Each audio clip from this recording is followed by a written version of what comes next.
Black Chrysanthemum, Pikes, Dani Trejo, Rancor, Gangue dos Motoqueiros. Esse episódio é muito legal.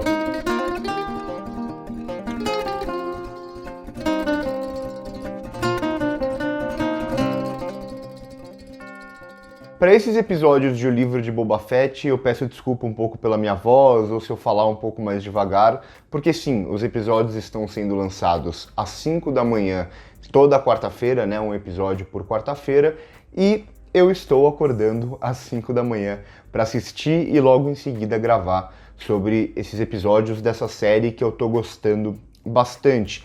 Talvez não seja uma série que atraia todo mundo, como aconteceu com The Mandalorian, por exemplo, mas eu acho que essa série, principalmente para quem é muito fã de Star Wars, ela está sendo muito agradável, justamente por se preocupar em trabalhar temáticas que podem não ser tão relevantes para toda a galáxia, mas questões pequenas, digamos assim, mas que são interessantes para construir esse universo de Star Wars, como por exemplo entender como funciona ali em Tatooine, como funcionam as ruas de Mos Espa, por exemplo, como é até o título desse episódio. Então esses elementos que acabam ficando mais secundários na saga principal, na saga Skywalker e Palpatine, mas quando a gente tem uma série sobre o Boba Fett, nesse momento do tempo, a gente consegue ver um pouco mais desses detalhes que ajudam a compor essa galáxia tão rica que a gente conhece, que é Star Wars. Então voltamos aqui a uma duração mais parecida com o primeiro episódio, menos de 35 minutos, né, 38 total, com os créditos, dá uns 34 minutos e mais uma vez dirigido pelo Robert Rodrigues, e se tem Robert Rodrigues, tem Dani Trejo em algum momento.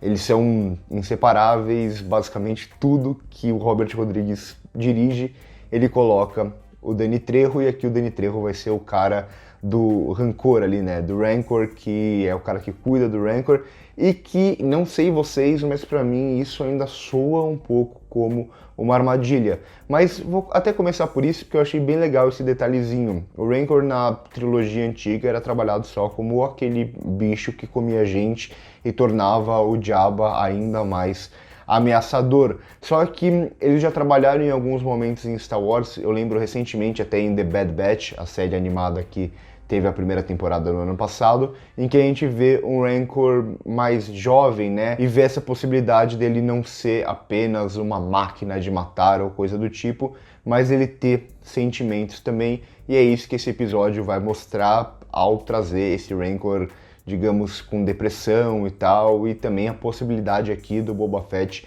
montar no Rancor, o que é interessante e volta mais uma vez a temática da série, ou a temática da série no presente, né? Porque eu falei já nos últimos episódios, tem essa divisão, ele vai trabalhar algo no passado, né? No passado aqui, de contar o que aconteceu depois do episódio 6 até The Mandalorian com o personagem, a relação com os Tuskens, que aqui aparece quase nada, mostra uma relação dele mais próxima ainda com os Tuskens, quando vê o povo da areia ali morto, então ele vai fazer um funeral quase como ritual e vai ver mais uma vez aquela marca que ele vai perseguir, toda a relação com os Pikes também no passado, que vai, de certa forma, ligar também com os Pikes no presente. Mas é só esse pequeno momento de flashback nesse episódio, o resto a gente vê o presente aqui da série, e é interessante ver também como tem ritmos diferentes, né? Quando tem o flashback, a série se permite pisar mais no freio, desenvolver esse personagem, essas relações,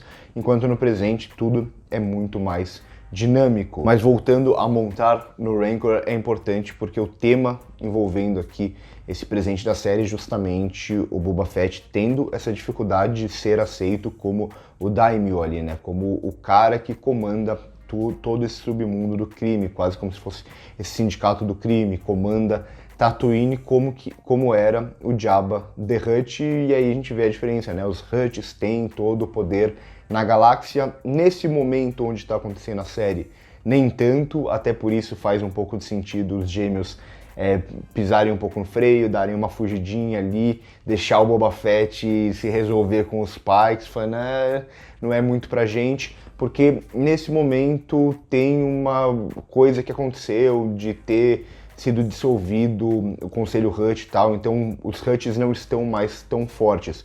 mas ainda assim a gente vê o Boba Fett como ele não vai ser aceito aqui, e justamente você ter um Rancor, você montar num Rancor, é algo que te dá poder, é algo que vai fazer as pessoas te respeitarem. Então, por isso pode ser importante para a série.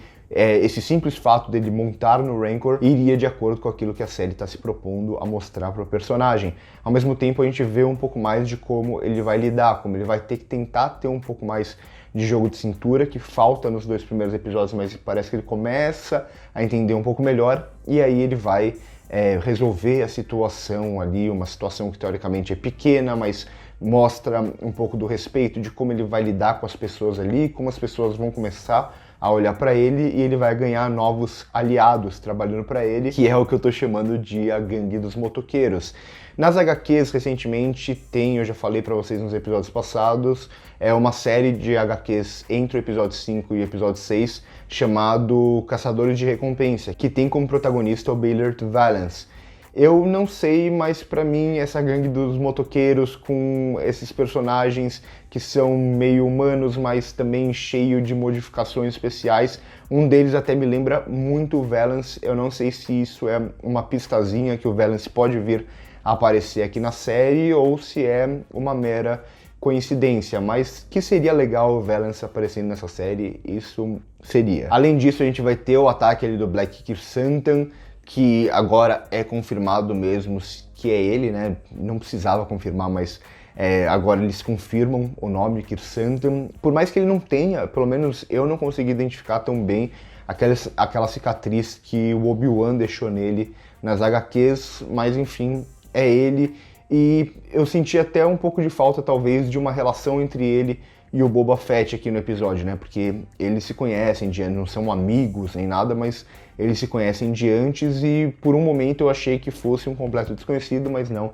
Depois eles mostram que tem esse conhecimento, e mais uma vez a gente vai ver o quê?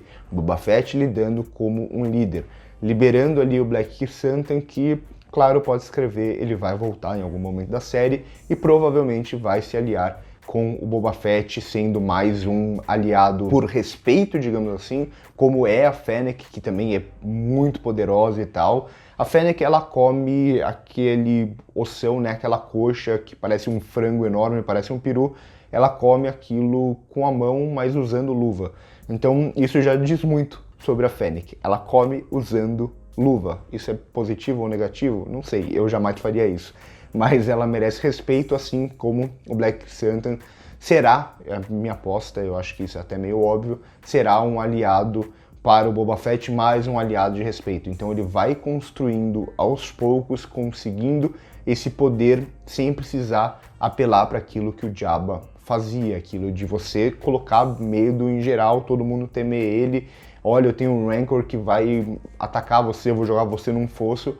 Não, aqui tudo parece que aos poucos o Boba Fett começa a conseguir fazer aquilo que ele quer. Aos poucos, porque agora ele tem um grande problema que se chama Pikes. Os Pikes, eu acho que eles nunca tinham aparecido em live action, se apareceram eu não me lembro, mas eles são importantes um pouco nas HQs e principalmente nas séries animadas. Eles são um dos grandes sindicatos do crime lá em Star Wars e talvez um dos mais temidos também. Tem até uma frase que falam muito que é: não mexa com os Pikes. Os Pikes são realmente muito poderosos, eles contratam muita gente, eles têm muito dinheiro. Eu inicialmente até estranhei no episódio passado um pouco esse visual deles em live action, mas aqui nesse episódio eu já achei bem mais legal quando você vê eles descendo ali daquela barcona, super imponentes e tal. Então isso vai ser muito legal de ver, porque os Pikes são muito legais. Talvez legais não seja a palavra certa, porque eles não são nada legais nesse sentido, eles são muito perigosos mesmo, mas eu acho que é um sindicato que precisava ser mais trabalhado em Star Wars. Em live action é um bom espaço, e eu acho que essa série é um ótimo espaço para você trabalhar um conflito com os Pikes. Então, tô gostando muito do que a série vem apresentando até agora, o que ela vem desenvolvendo, o que ela vai dando espaço aqui. Então, espaço para sindicatos do crime, espaço para coisas menores dentro do... sem essa preocupação meio megalomaníaca que eu sinto que a Marvel muitas vezes tem, né, de que tudo tem que se ligar ao universo, tudo tem que ser super importante para a galáxia.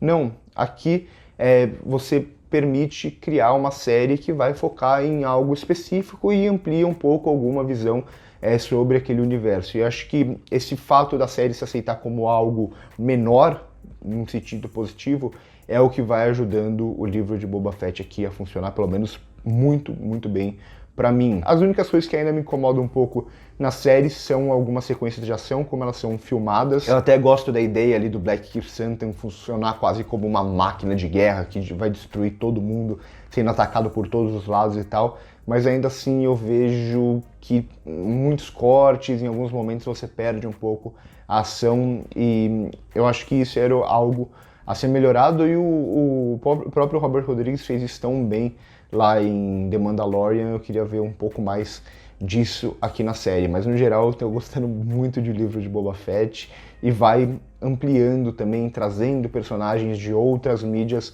para o audiovisual, que queira ou não, o audiovisual, o live action na verdade, né, porque as animações também são audiovisual, o live action ele atrai mais público, então pode ser interessante você trazer esses elementos, você trazer os Pikes, você trazer o Black Krrsantan, você possivelmente trazer o Valance, talvez outros sindicatos como a Aurora Escarlate, que já tinha aparecido ali em Han Solo. Então eu acho que essa série ela tem um futuro muito bom, faltam apenas 4 episódios, né? Vão ser apenas 7 episódios, mas eu acho muito legal trabalhar essas questões. E agora esperar também para ver como vai se desenvolver o flashback e como essas duas coisas vão se unir. Por hoje é isso, curte o vídeo se gostou, se inscreve no canal se ainda não é inscrito, comenta aqui embaixo o que você está achando da série, se eu deixei passar alguma coisa, se eu esqueci de alguma coisa, se você também está achando muito legal, se você lê as HQs, os livros e todo o universo expandido de Star Wars. Por hoje é isso e corta.